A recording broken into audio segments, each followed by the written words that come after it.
La puerta de mar significa los lazos de América española, no solamente con el Caribe, sino con todo el mundo.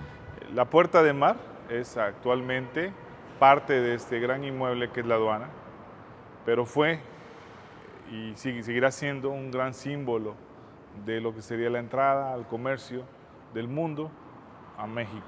La puerta de mar es un monumento histórico, artístico. Está catalogado por la Federación como un monumento histórico artístico y por lo tanto, bueno, es importante considerar esas dos características. Todo esto nos muestra un panorama en el cual tenemos un monumento que, en este caso, esta puerta de mar, un monumento que nos recuerda, ¿no?, ese gran proceso de construcción de los mercados regionales, ¿no?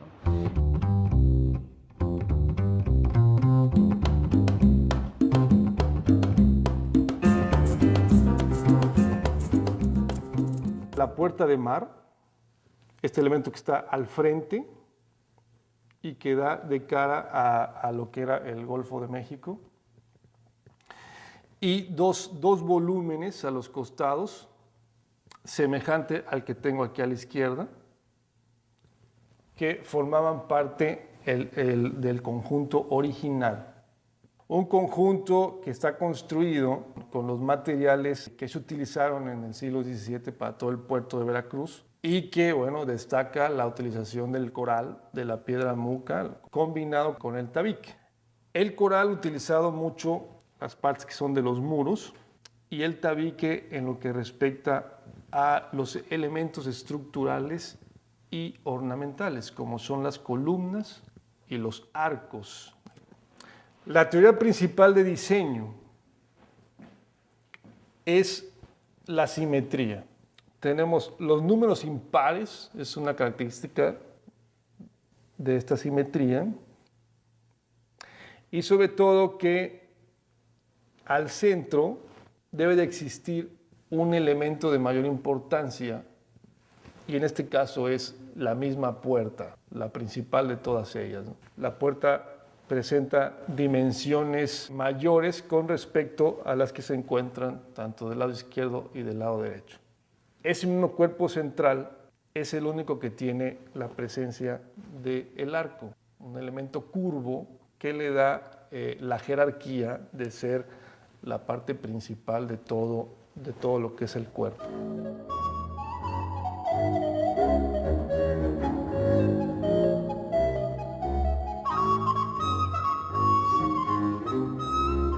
Creo que la vocación de Veracruz era básicamente ese aspecto mercantil, en tanto que este escenario que tenemos, que es la puerta de mar o la puerta que daba al mar, es un escenario bellísimo en donde nos trae a la memoria un trasiego profundo de mercaderías de Castilla que venían hacia el altiplano mexicano, de cómo en el altiplano mexicano también había infinidad de productos naturales que se embarcaban hacia el viejo mundo, pero también hay que tomar en consideración cómo esta puerta fue un escenario importante para el intercambio que se dio de las mercancías que procedían desde Asia. ¿Y cuál es la lógica de este Atlántico que a veces yo llamo novohispano? La lógica tiene que ver con la salida de la plata, la salida de los tintes, la grana, cochinilla, el palo de tinte, el añil, ¿sí? Y por lo otro lado, la entrada de mercancías y manufacturas no solamente españolas, sino también inglesas y francesas. Así que esta puerta recoge la idea muy clara y es un gran testigo de todo este comercio y todo este vínculo que México tenía a través de Veracruz con el mundo. La puerta de mar es prácticamente la estructura portuaria definida para el sistema de galeones que eran parte de la carrera de Indias, ¿no? Una ruta comercial que salía desde Sevilla pasaba obviamente a través del río Guadalquivir, salía por Cádiz y de Cádiz emprendía una secuencia que varió en el devenir de los años en algunas islas frente a Cádiz y después atravesaba el Atlántico y entraba por Martinica. Esta carrera se divide por seguridad por la carrera, por la ruta insular, Puerto Rico, Santo Domingo, Santiago, Cuba, terminando en Veracruz, y la carrera continental o costera, que se va por la costa caribeña de América del Sur, iniciando por Venezuela, Santa Marta, Colombia, de ahí terminaba en Portobelo, en el puerto de Panamá. Portobelo y Veracruz van a ser las dos terminales más importantes comerciales. Portobelo va a ser el puerto en donde se atraviesa el istmo de Panamá para continuar saliendo por Puerto de Panamá a la ruta del Mar del Sur, que se conectaba a Callao, en Perú, y Valdivia. A este aspecto tampoco escapa, digamos, la mirada que se tiende hacia la cuenca del Papaloapan, la cuenca del río Papaloapan, porque habría como una especie de conexión no escrita entre lo que era el rústico puerto de Alvarado, ¿no?, y el gran puerto de Veracruz, ¿no? Sin embargo, a Veracruz arribaban todos los productos que venían a través de la cuenca del río Papaloapan, ¿no?, y cómo subían hasta esta zona y cómo de aquí iban a los embarcaderos de La Habana y de ahí hacia Europa. En esto hay que también contemplar la relación que tiene Veracruz, no solamente con los puertos españoles, con Cádiz, con Santander y con Barcelona, sino sobre todo con La Habana, porque La Habana también va a tener vínculos con Nueva York y sobre todo con Nueva Orleans.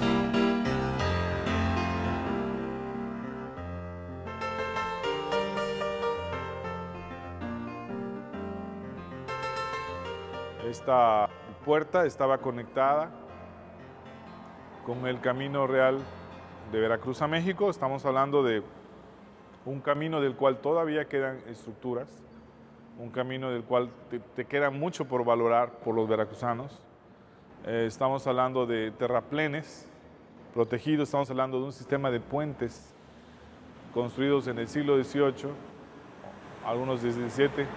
Todavía queda uno muy cerca, en el río Medio, hay una estructura, un pequeño puente con su barandal, que era parte de la salida a México, y todo el sistema de puentes, tanto de Camino Rey, el Puente del Rey, que es el camino hoy conocido como el Puente Nacional, este gran puente curvo de 8 arcos, y ya llegando a México, ahí se entroncaban varias rutas.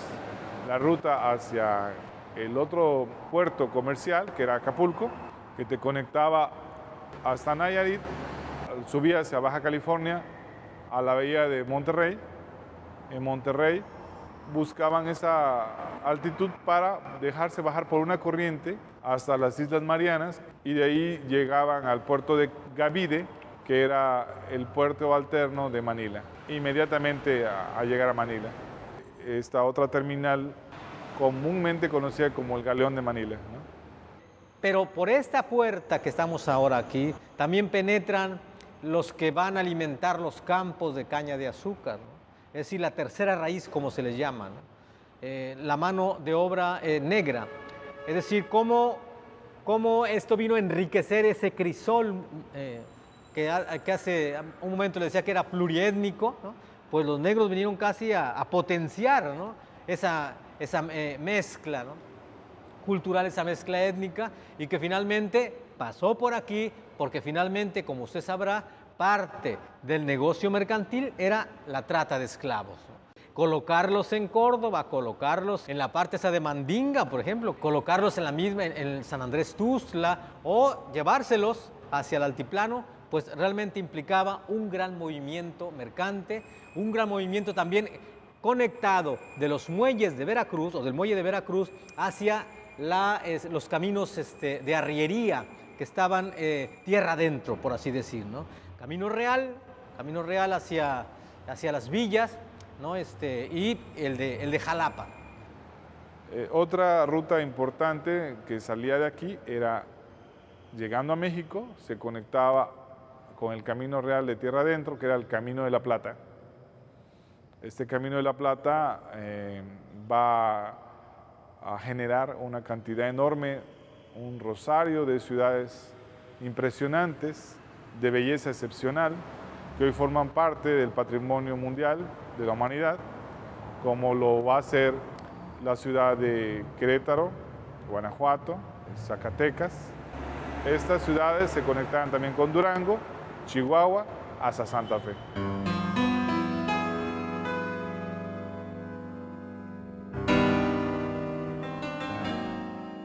En este tiempo también hay que comprender el papel que tuvieron los comerciantes en el puerto de Veracruz, que inclusive logran en 1795 crear un consulado de Veracruz. Consulado que va a ser en algunos momentos más poderoso que el consulado de la Ciudad de México, o también llamados almaceneros. Este consulado de Veracruz inclusive va a llegar a hacer algunas reformas portuarias en el puerto de Veracruz o en la infraestructura para los caminos hacia la Ciudad de México.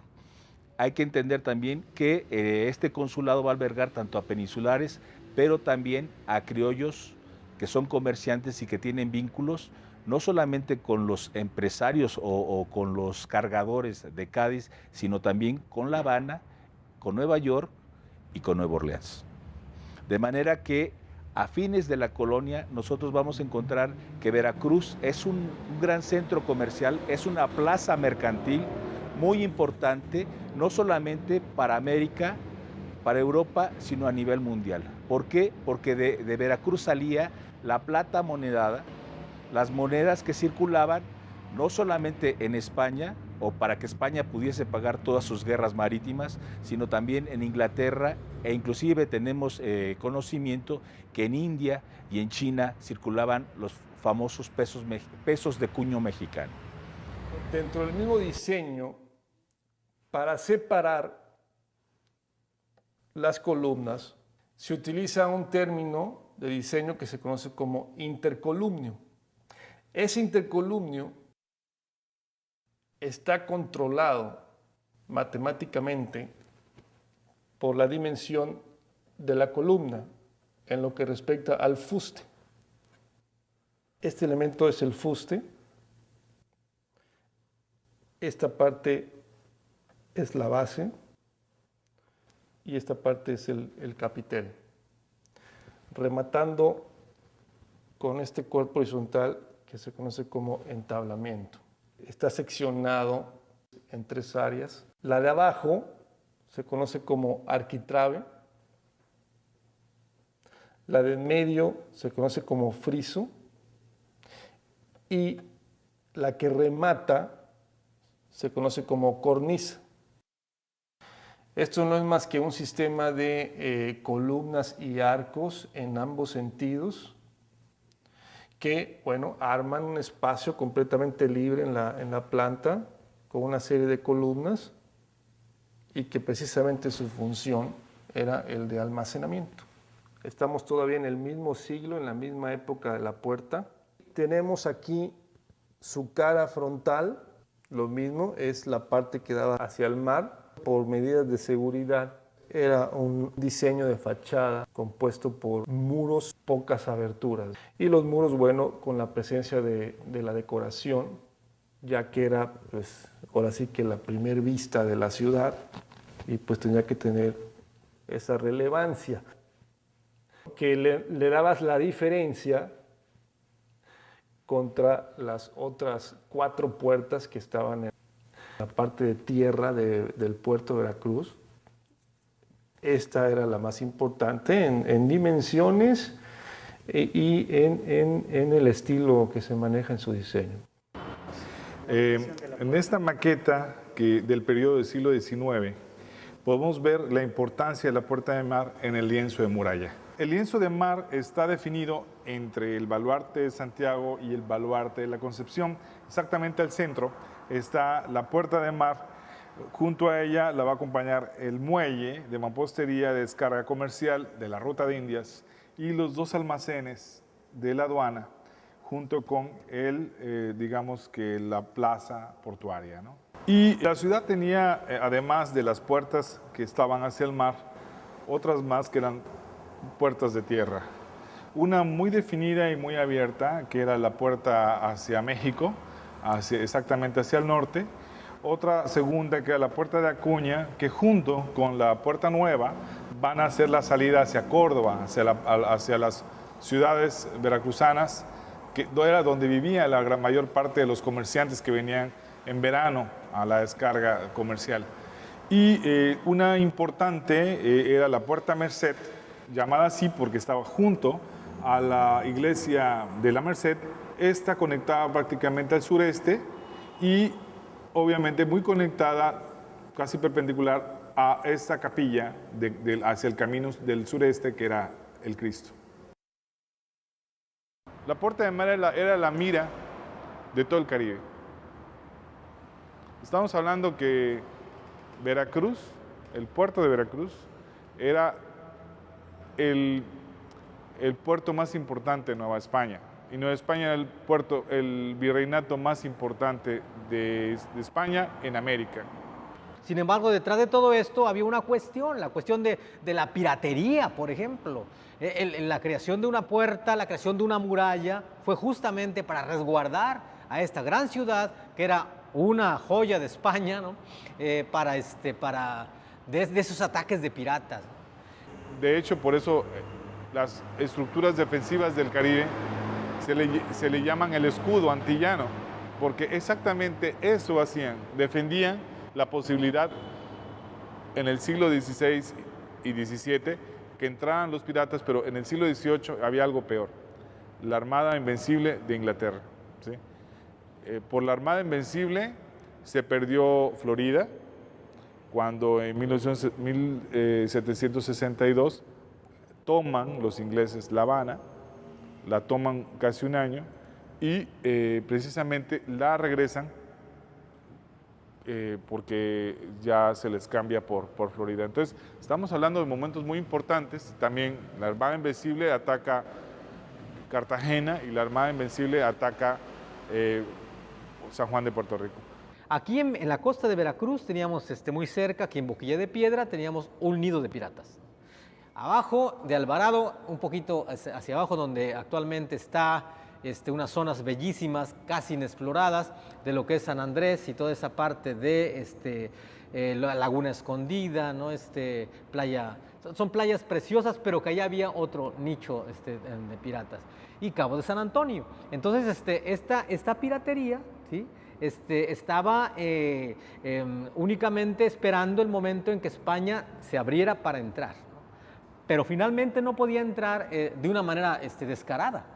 Entonces, Estados Unidos, y eso se dio exactamente en 1808, hubo un acuerdo por parte del Congreso de Estados Unidos en donde nombra a sus piratas policías de alta mar.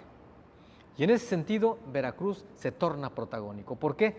Por el rechazo sistemático que hace de esa policía, entre comillas. Porque finalmente eran piratas, nada más que ahora con galardones, ¿no? Y finalmente están ya al frente de comandos que conocían curiosamente los escondites de los piratas, entonces acababan con todos ellos. Entonces Estados Unidos, copiando las tácticas que tuvo Inglaterra al principio, ¿no? De ungir a sus piratas como nobles, ¿no? Estados Unidos ungió también a su gente como la moderna marina, policía marina o marítima, ¿no? Entonces creo que los marines, ¿no? Entonces creo que en este sentido tenemos a un puerto de Veracruz de cara a estos ataques, a estas agresiones, y que finalmente es este escenario de cubierto, ese escenario de una ciudad resguardada, de una puerta que estaba bien sellada, ¿no? Con sus puertas laterales, pero que finalmente de cara a este Mar Caribe se volvió en algunos momentos infranqueable, ¿no? Entonces creo que es un gran proceso, ¿no? Pero también nos explica a nosotros la manera en que potencias como Norteamérica se van poco a poco situando en nichos de oportunidad en donde España ya se había retirado, ¿no? Esto es muy importante porque ya el gobierno mexicano independiente va a empezar a dar concesiones a compañías navieras. Cuando se da el proceso de independencia, empiezan a establecerse las compañías navieras de Estados Unidos, sobre todo en el Golfo, pero también las inglesas y francesas, para tratar de meter los productos o que salgan las materias primas, pero siempre por el puerto de Veracruz.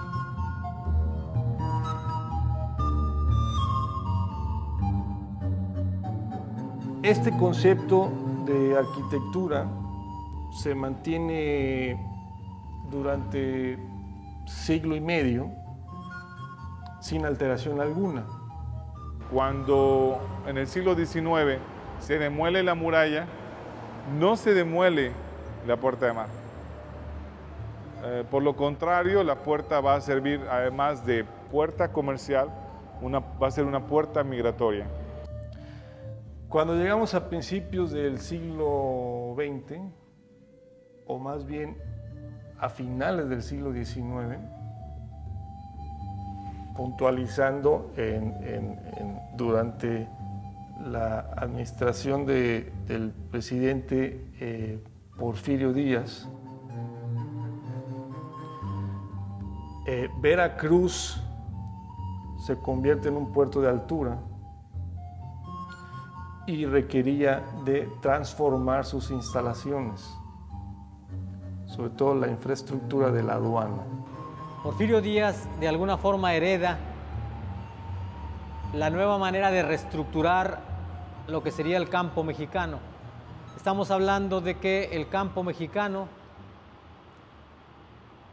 hasta la época de Juárez, estaba todavía controlado por el latifundio eclesiástico, el latifundio laico y la comunidad indígena. El momento que se da la reforma, allí se empieza a partir las grandes propiedades, las grandes concentraciones de tierra. Tan es así que esas concentraciones de tierra dieron origen a lo que se llama la PPP, la pequeña propiedad privada, que es lo que obedece a la corriente económica internacional, inglesa, de laissez-faire, laissez-passer, ¿no? Liberalismo económico.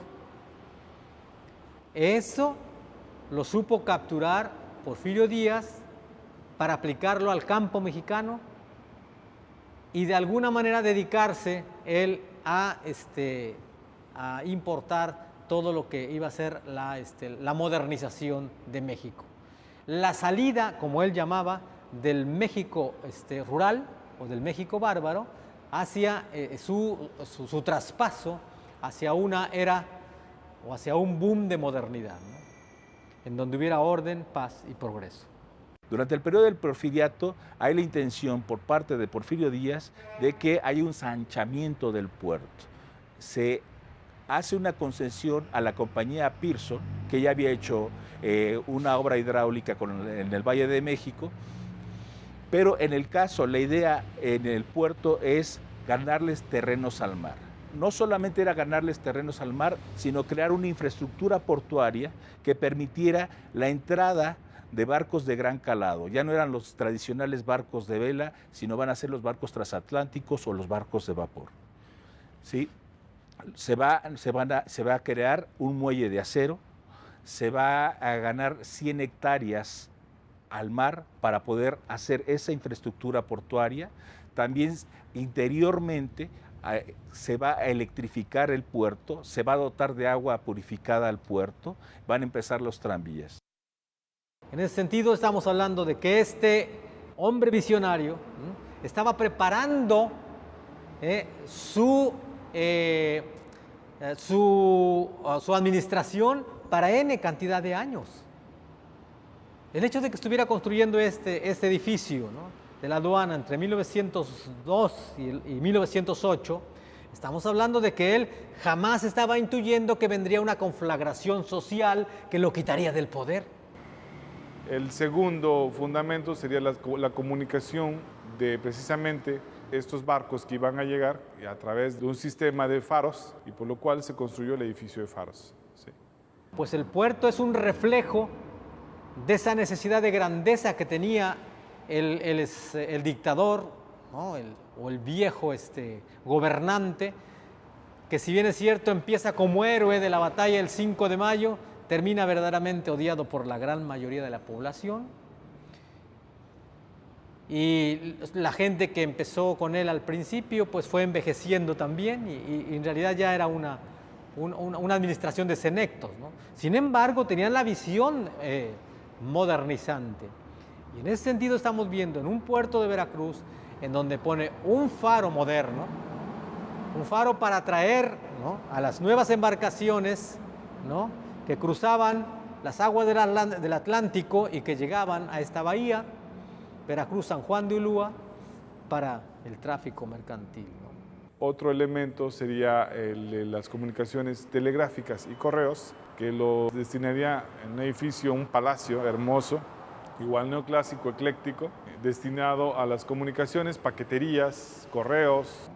Hay otro elemento que a mí siempre me ha sobrecogido por la capacidad que tenía como una especie de globalización adelantada, ¿no? Cómo a través del telégrafo, el México de principios del siglo XX se empieza a volver cada vez más pequeño, en el sentido de que están conectadas las diversas regiones, casi la mayoría de las regiones de México.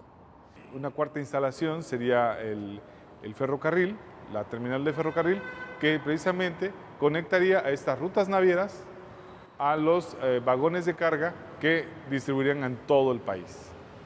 Ahora, aquí también viene otra transformación social en cuanto a las líneas navieras y también a las casas mercantiles. ¿Por qué? Porque nosotros podemos ver ahora rastreando, inclusive haciendo una especie de trabajo de arqueología, dónde estaban esas compañías, casas mercantiles o compañías navieras que antes eran simplemente consignatarias de las grandes empresas. Vamos a ver que ya van a tener sus agencias los alemanes, los franceses y sobre todo los ingleses. Y muchos de estos comerciantes van a participar, van a llegar a ser lo que ahora se conoce como presidentes municipales y van a tener una vida constante. A todo esto hay que entender que el mismo puerto, independientemente de que Jalapa era la ciudad de los comerciantes, siempre el puerto va a participar y va a haber constantemente capital y flujos de capital. Esta puerta en realidad era el vestíbulo a un gran momento del mercantilismo en el siglo XIX. Estamos hablando de las estructuras que la acompañaban, eran dos bodegas, dos muy largas, colaterales a la puerta. Estas bodegas eran toda la cantidad de material que se tenía que custodiar, pero también que se tenía que administrar antes de continuar su camino hacia el interior o la salida del comercio al exterior. Y entonces se da una evolución de la aduana, que es un ejemplo de arquitectura de integración, por el sentido de respetar los principios que tiene la parte antigua y diseñar un edificio completamente cerrado por todos sus lados, ¿no? Aquí esa mezcla se da simplemente con la utilización de las características originales más la integración de elementos de la época del siglo XIX, las cúpulas y pues ornamentos como son barandales a base de balaustres y la utilización del mármol como uno de los acabados principales. Al diseñar la nueva aduana, el edificio se cierra y se cierra con un volumen muy semejante al de la Puerta de Mar para darle una fachada al edificio por el lado interior de la ciudad. Y ese volumen es precisamente el que podemos ver hoy en día desde la Plaza de la República, que se encuentra enfrente de la fachada, que ahora sería fachada principal. Pearson va a hacer los contratos y va a solicitar muchos proyectos a diferentes ingenieros y arquitectos. Entre ellos le pidió a Salvador Echegaray Latine que diseñara un proyecto que le diera albergue a todo el desarrollo comercial visionario a 100 años, pero que en sí recobre la belleza, el esplendor del neoclásico, para utilizar las estructuras existentes en el inmueble que tenía que proyectar.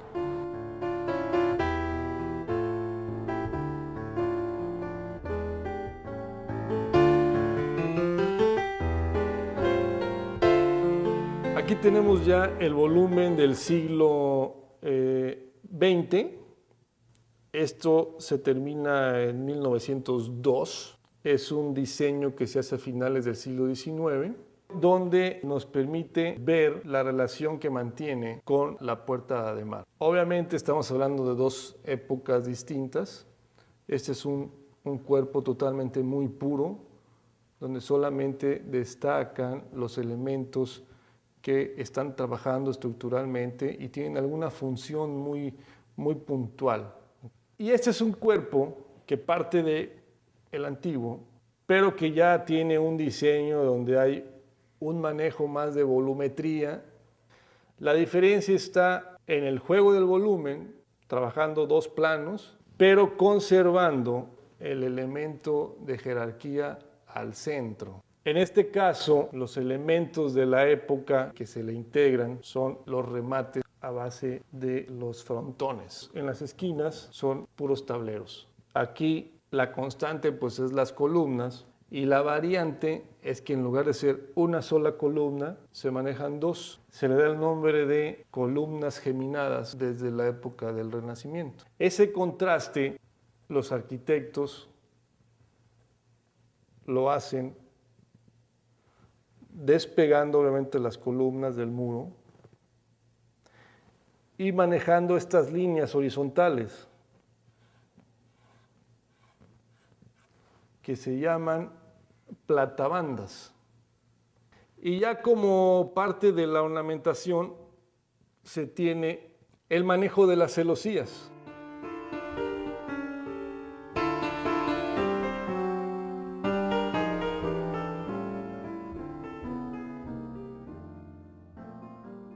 Este cambio que llegó a hacer Pearson cambió notablemente el entorno precisamente del puerto de Veracruz.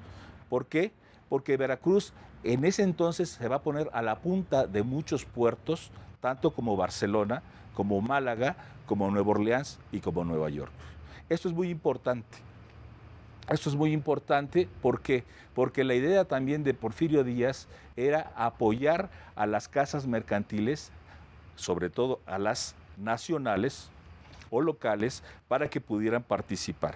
Acuérdense que en ese entonces México va a tener una relación muy fuerte con Europa. Era la época de la búsqueda de la arquitectura republicana. O sea, estaban de moda hacer repúblicas, estaba de moda el neoclásico de nuevo, muy vinculado a los hallazgos nuevamente de Pompeya. La gente empieza a retomar elementos clásicos otra vez, lo considera importante, y es precisamente esto lo que hace que Echegaray plantee un concepto arquitectónico muy similar a la que puede ser un Capitolio. Esta construcción tiene muchos elementos neoclásicos, estamos hablando de columnas con capiteles jónicos y dóricos, ¿sí? Estamos hablando de columnas adosadas tanto circulares como atableradas. Se maneja un espacio entre la puerta de mar, la puerta original, y la puerta ya moderna. Queda un cuadrado. El edificio en el centro tiene una conexión de un hemiciclo. Aquí se ven las columnas. Estas columnas se apoyan sobre la planta baja. Y aquí se ve el barandal, que precisamente es el que está marcando la existencia de un segundo nivel. Que proporciona un espíritu de poder, de algún modo evocando también al respeto de las estructuras históricas, esta voluntad estética que era el neoclásico, había que completarlo con un bello vitral. Y la presencia de la cúpula, una cúpula con perfiles de acero y forrada con madera, dejando al centro, en la parte superior, un vitral de forma cuadrada, que hoy en día son de los elementos que se siguen conservando en su estado original. Este gran vitral que evoca las artes florales del siglo, digamos, XX, fines del siglo XIX, esta tendencia muy francesa de embellecer con la naturaleza está plasmado ahí. Creemos que por la calidad y por el diseño se fabricó en Tiffany y es parte fundamental de un momento muy importante en la historia de México cuando se piensa en modernizar el puerto de Veracruz.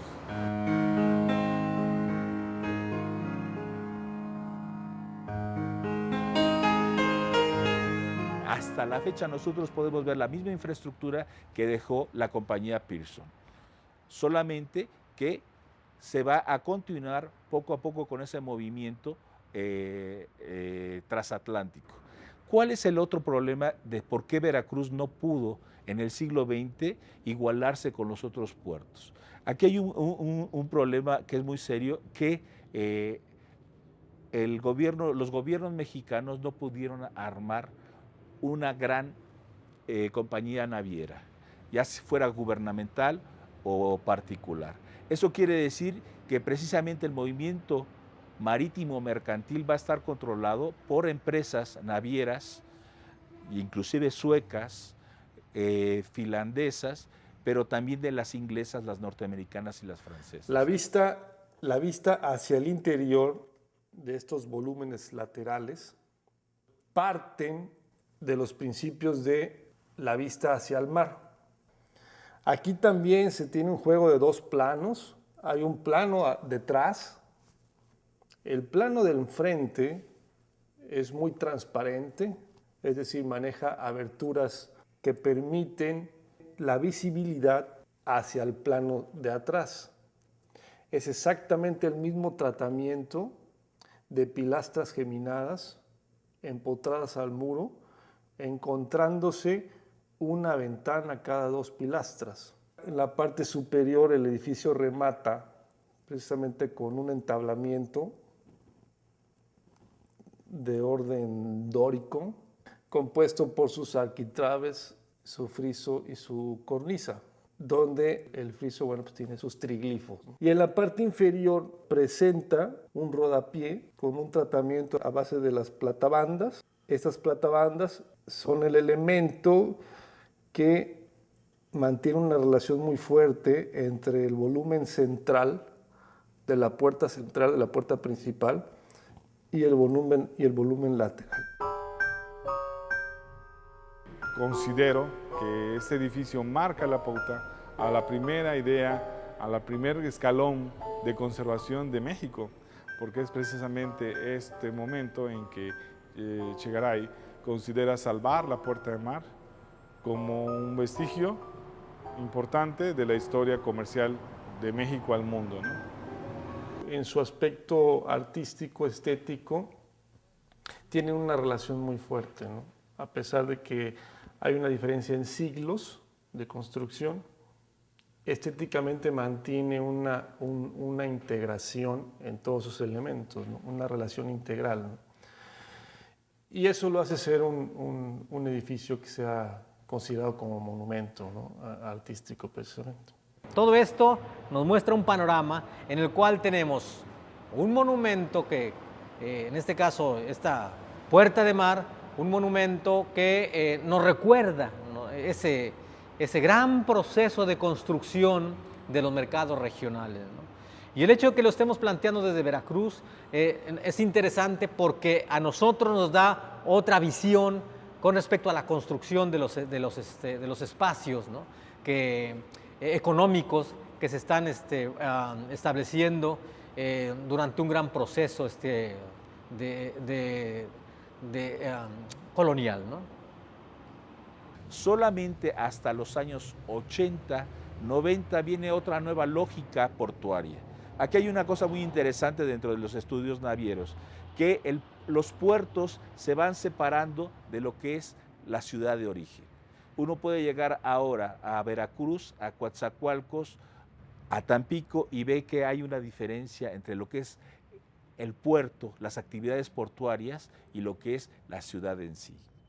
Sin embargo, y afortunadamente, en el puerto de Veracruz todavía podemos ver que lo que es la cuestión de la cultura, lo que es el malecón ese que dejaron, todavía hay alguna actividad.